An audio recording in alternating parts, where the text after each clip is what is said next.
नमस्कार। मैं हूं मनमोहन भट्ट। उत्तराखंड में सत्ताधारी पार्टी ने शिकायत करी विपक्षी पार्टी के एक नेता की। उन नेता का नाम है गणेश गोदियाल।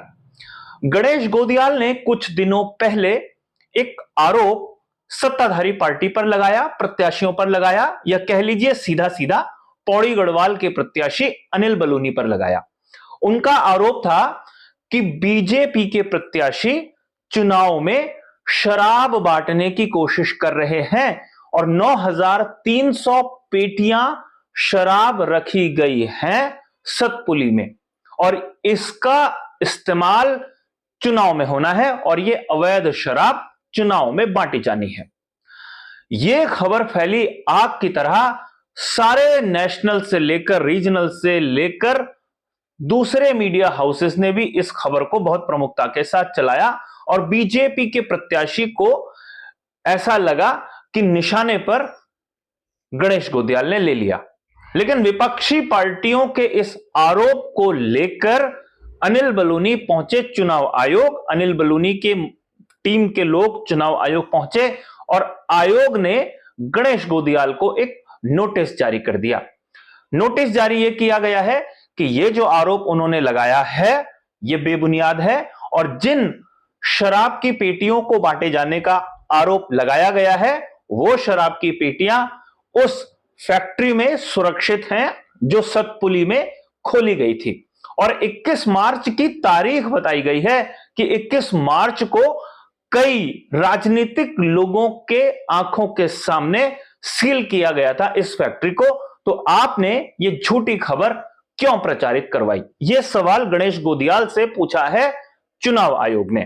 चुनाव आयोग पौड़ी या जिला निर्वाचन अधिकारी पौड़ी ने जिला अध्यक्ष कांग्रेस के जरिए यह नोटिस पहुंचाया है गणेश गोदियाल को, और गणेश गोदियाल को 24 घंटे के भीतर इसका जवाब देना है। वैसे जब यह खबर आई उससे गणेश गोदियाल कम से कम एक बार फिर से राष्ट्रीय और प्रादेशिक मीडिया के समाचारों में दिखने लगे। कई लोग इस तरीके का आरोप लगाते हैं कि जो नेशनल चैनल और रीजनल चैनल हैं इन्होंने कांग्रेसी प्रत्याशियों को एक तरीके से अघोषित बायकॉट किया हुआ है। लेकिन अब यह आरोप विपक्षी नहीं लगा सकते, क्योंकि यह खबर प्रमाण है कि किस तरीके से विपक्ष को भी तमाम मीडिया कवरेज देता है। वैसे अब आयोग के पास जाने की बारी कांग्रेस पार्टी की थी। कांग्रेस की प्रवक्ता हैं गरिमा दसौनी, तेज तर्रार प्रवक्ता हैं। यह भी चुनाव आयोग के पास पहुंची अपनी शिकायत लेकर।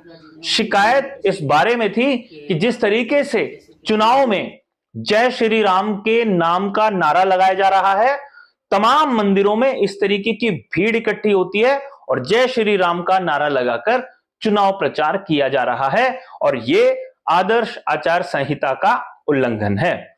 चुनाव आयोग कांग्रेस पार्टी की शिकायत पर किस तरीके का जवाब मांगेगा बीजेपी से, यह देखना काफी महत्वपूर्ण है, क्योंकि अपने समर्थन में या अपनी दलील के रूप में कांग्रेसी नेताओं ने बकायदा प्रधानमंत्री नरेंद्र मोदी से लेकर बड़े बड़े नेताओं के ट्वीट और सोशल मीडिया हैंडल से जो चीजें रिलीज होती हैं उसकी प्रतिलिपियां लगाई हैं। अब चुनाव आयोग की सामर्थ्य को देखा जाएगा कि क्या प्रधानमंत्री नरेंद्र मोदी को यह नोटिस जारी कर पाएंगे, या मुख्यमंत्री पुष्कर सिंह धामी को नोटिस जारी कर पाएंगे, या किसी और को नोटिस ये जारी कर पाएंगे। वैसे मामला थोड़ा दिलचस्प इसलिए लग रहा है कि किसी भी जगह पर किसी भी बीजेपी के प्रत्याशी ने अपनी विपक्षी के लिए कोई शिकायत आयोग से नहीं की है। सिर्फ पौड़ी गढ़वाल में ही यह शिकायत दर्ज की गई है। वैसे पौड़ी एक हॉट सीट है, क्योंकि पौड़ी में दो दिग्गज चुनाव मैदान में हैं। बीजेपी की तरफ से राष्ट्रीय मीडिया प्रभारी अनिल बलूनी है, इसलिए राष्ट्रीय मीडिया की नजर इस पर है। और गणेश गोदियाल उत्तराखंड कांग्रेस के पूर्व अध्यक्ष हैं, जो पूरी शिद्दत के साथ इस चुनाव मैदान में हैं, क्योंकि कांग्रेस के कई बड़े बड़े दिग्गजों ने मैदान छोड़ दिया। इसीलिए एक दिग्गज अगर मैदान में है और वो बड़े पदाधिकारी के खिलाफ चुनाव लड़ रहा है, इसलिए पौड़ी सबकी नजरों में होता है और पौड़ी की छोटी छोटी खबरें भी राष्ट्रीय मीडिया में इन दिनों खूब दिखाई दे रही हैं। वैसे पौड़ी के कई बड़े नेता हैं जो इस चुनाव में पूरी तरीके से सक्रिय हैं। अब देखना यह होगा आयोग के सवालों का जवाब किस तरीके से दिया जाता है और आने वाले कुछ दिन में किस तरीके की राजनीति पौड़ी संसदीय सीट पर देखी जाती है। अभी के लिए साथियों इतना ही। अगली रिपोर्ट में आपसे फिर मुलाकात होगी, तब तक इजाजत दीजिए। नमस्कार।